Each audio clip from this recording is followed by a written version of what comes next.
আপনি দেখে নেবেন যে গিয়ারটা নিউট্রালে আছে নাকি গিয়ার আছে, গিয়ারে আছে না নিউট্রাল আছে, এটা আপনি কিভাবে বুঝবেন?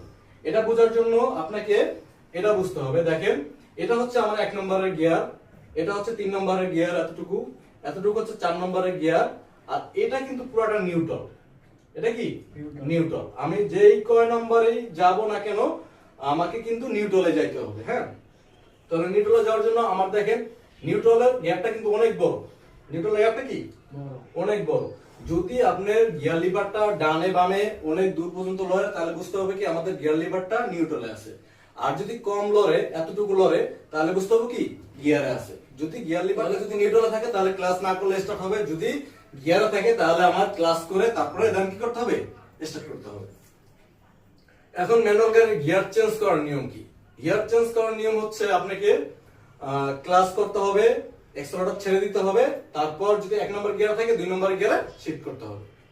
আবার হচ্ছে আপনি আস্তে আস্তে ক্লাচ ছাড়বেন, এক্সেলারেটর দেবেন, গাড়ি আবার রান হবে। অটো গিয়ারে কিন্তু অটো গাড়িতে কিন্তু এই দুটো থাকে, এক্সেলারেটর আর ব্রেক থাকে। অটো গিয়ারে এক্সেলারেটর আর ব্রেক। এক্সেলারেটরের কাজ হচ্ছে গতি বাড়ানো, ব্রেকের কাজ হচ্ছে গতিকে নিয়ন্ত্রণ করা বা থামানো। কিন্তু ম্যানুয়াল গাড়িতে তিনটাই থাকে, ক্লাচ, ব্রেক, এক্সেলারেটর। এক্সেলারেটরের কাজ হচ্ছে আপনার গিয়ার চেঞ্জ করা, ফুল ক্লাস করে তারপর গিয়ার চেঞ্জ করতে হয়। তারপর গাড়ি রান করার জন্য আপনাকে ক্লাস আস্তে আস্তে ছাড়তে হবে, এক্সেলারেটর আস্তে আস্তে দিতে হবে। আবার যখন গাড়িটা স্লো করবেন তখন আপনি কি করবেন, ফুল ক্লাস করবেন, এক্সেলারেটর ছেড়ে দিবেন, ব্রেকের উপর পাওয়ার রাখবেন, যখন ব্রেক করবেন গাড়িটা থেমে যাবে। এখন দেখেন, যদি গাড়ি যদি অনে থাকে, অনে থাকলে আপনার ড্যাশবোর্ড, এটা হচ্ছে ড্যাশবোর্ড মিটার, ড্যাশবোর্ডে আপনার কিছু কিছু সিগন্যাল দেখা দিবে। অনে থাকলে দেখা গেছে আপনার ব্যাটারি সিগন্যাল দেখা দিতে পারে, হ্যান্ড ব্রেকের সিগন্যাল দেখা দিতে পারে, মোবাইলের সিগন্যাল দেখা দিতে পারে, ডিস্টেন্সের আছে, তারপরে ফুয়েলের আছে, হ্যাঁ, গেট খোলা এটা আছে, স্টার্টিং হুইল লক এটা আছে।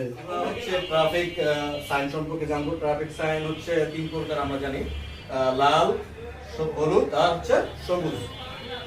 লাল দেখলে আমাদের কি করতে হবে, দাঁড়িয়ে যেতে হবে। হলুদ দেখলে প্রস্তুতি নিতে হবে, এবং সবুজ হলে গাড়িটাকে কি করতে হবে, রান করাতে হবে। হচ্ছে রাস্তার রোড সাইন সম্পর্কে আমরা জানবো। ট্রাফিক সিগন্যাল হচ্ছে 3 ধরনের আমরা জেনেছি। একটা হচ্ছে তথ্যমূলক, একটা হচ্ছে সতর্কতামূলক, আর একটা হচ্ছে বাধ্যকতামূলক। বাধ্যকতামূলক হচ্ছে আপনাকে গোল চিহ্নের মধ্যে ক্লোজ দেওয়া থাকবে, এটা হচ্ছে বাধ্যতামূলক। আপনারা দেখেন সতর্কতামূলক। সতর্কতা বলতে আপনাকে দেখেন সামনে ইউটার্ন দেওয়া আছে, সামনে ইউটার্ন নিতে পারবেন। ওই দেখেন সামনে চৌরাস্তা। আর তথ্যমূলক হচ্ছে আপনাকে কোন কোন জায়গায় শৌচাগার আছে, কোন জায়গায় হাসপাতাল আছে, কোন জায়গায় মসজিদ আছে, কোন জায়গায় রেস্টুরেন্ট আছে, এগুলো আপনাকে তথ্য দিবে।